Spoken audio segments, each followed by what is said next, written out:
পরিবর্তিত সমাজ আসবে, কিন্তু কোরআন কোনোদিন পরিবর্তন হবে না। কোরআন নূতনও নয়, পুরাতনও নয়, কোরআন চিরন্তন। কোরআনের আওয়াজ, কোরআনের দাওয়াত, কোরআনের আবেদন চিরন্তন, এটার কোনো পরিবর্তন হবে না। কেউ মনে করতে পারে যে কোরআন তো ১৫০০ বছরের পুরানা, তো কেউ একজন প্রমাণ করুক কোরআনের একটা শব্দ বর্তমান দুনিয়ার সমস্যার সমাধানে ব্যর্থ, কেউ প্রমাণ করুক। এটা কেউ পারবে না, কারণ এই চ্যালেঞ্জ আমি দিচ্ছি না, এই চ্যালেঞ্জ তো আল্লাহ তাআলাই দিয়েছেন। যালিকাল কিতাবু লা রাইবা ফীহ, এটা এমন কিতাব যার মাঝে কোনো সংশয়, সন্দেহ, ঘাটতি, ত্রুটি কিছুই নেই, সব কিছু থেকে মুক্ত। আল্লাহু আকবার।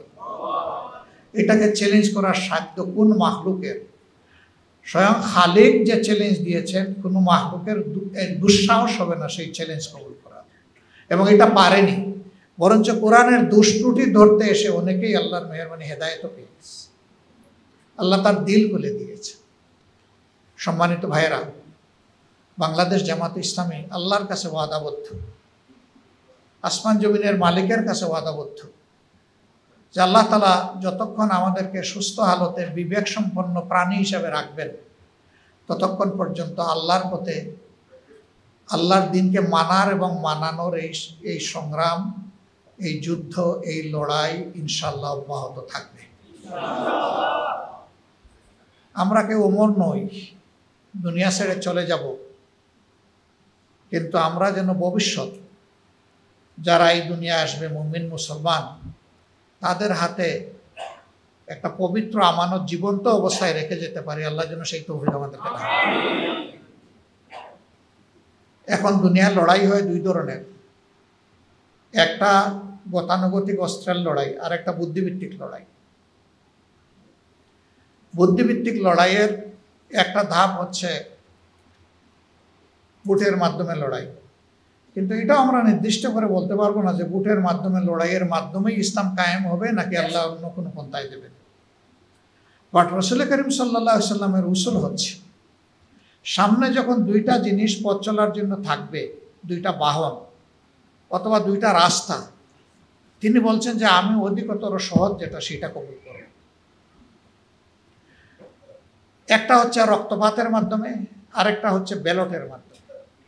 এখন আমরা বুলেটের মাধ্যমেও যেতে পারি, ব্যালটের মাধ্যমে যেতে পারি, কিন্তু দুই রাস্তা যখন খোলা থাকবে তখন আল্লাহ রসুল সাল্লাল্লাহু আলাইহি ওয়াসাল্লামের উসুল অনুযায়ী আপনাকে যেতে হবে ব্যালটের মাধ্যমে। এই জায়গায় আবার অনেকে একটু কনফিউজড হন, দ্বিধাগ্রস্ত হন যে ইসলামে গণতন্ত্র হালাল কিনা। ইসলামে সেই গণতন্ত্র হালাল যেই গণতন্ত্র আল্লাহর বিধান কায়েমের জন্য, আল্লাহর বিধান বদলানোর জন্য নয়, ওইটা হালাল।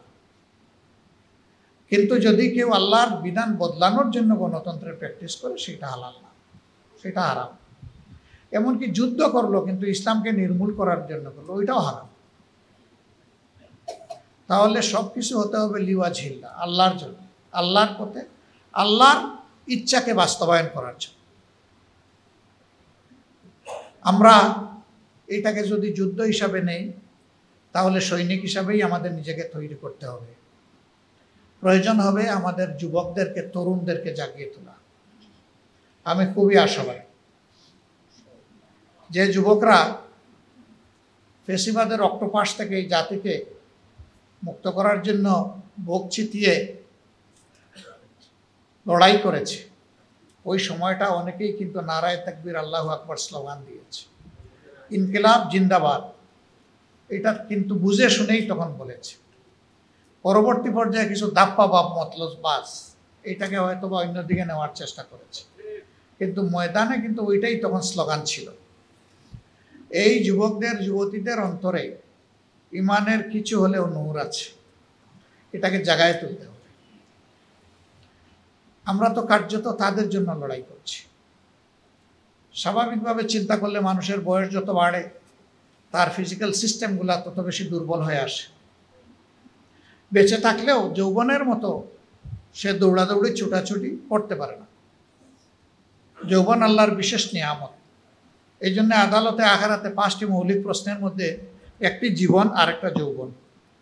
জীবন কাটিয়েছ কিভাবে, যৌবন কাটিয়েছ কিভাবে, দুইটা আলাদা আলাদা প্রশ্ন।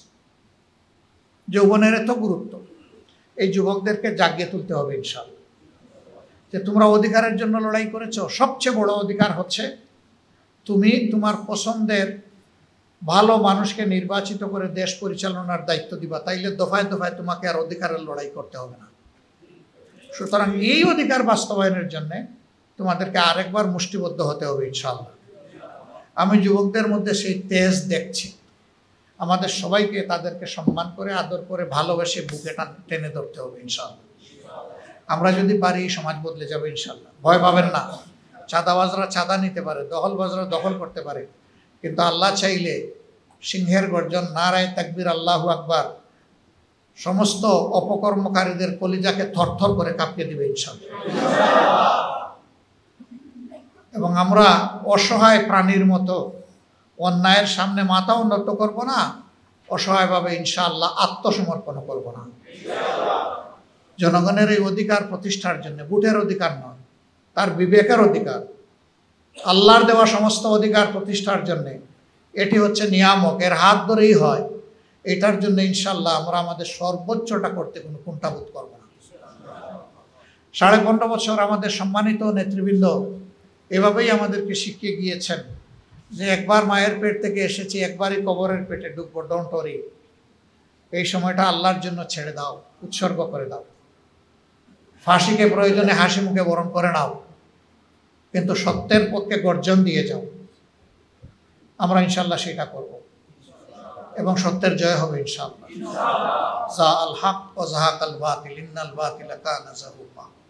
ইনশাআল্লাহ সত্য সমাগত, মিথ্যা উপস্থিত বা দূরীভূত, সত্যের জয় অবশ্যম্ভাবী হবে ইনশাআল্লাহ। এবং লক্ষণ চতুর্দিকেই কম বেশি এখন দেখা যাচ্ছে।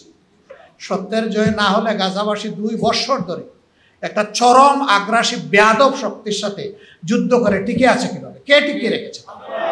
আল্লাহ রাব্বুল আলামিন তাদেরকে টিকিয়ে রেখেছে। বাংলাদেশের একটা উপজেলার চাইতে ছোট্ট এলাকা গাজা আজকে গোটা দুনিয়ার চিন্তা এবং আকর্ষণের কেন্দ্রবিন্দু। কিভাবে এরা বেঁচে আছে? এই জন্য একটা কথা আছে, দুনিয়ার বিভিন্ন দেশে মায়েরা জন্ম দেয় সন্তান, আর ফিলিস্তিনের মায়েরা জন্ম দেয় যোদ্ধা। কি নারী কি পুরুষ সমান তালে যুদ্ধ চালিয়ে যাচ্ছে, আলহামদুলিল্লাহ। আর একটা ভ্রাতৃপ্রতিম দেশ, তাদের উপরে অন্যায্য আক্রমণ চলতেছে। এই আক্রমণের সময়ও আমরা আলহামদুলিল্লাহ লক্ষ্য করছি যে বিশ্ববাসী কিছু জিনিস দেখে বিস্মিত হচ্ছে। কল্পনার অতীত কিছু জিনিস ঘটে যাচ্ছে।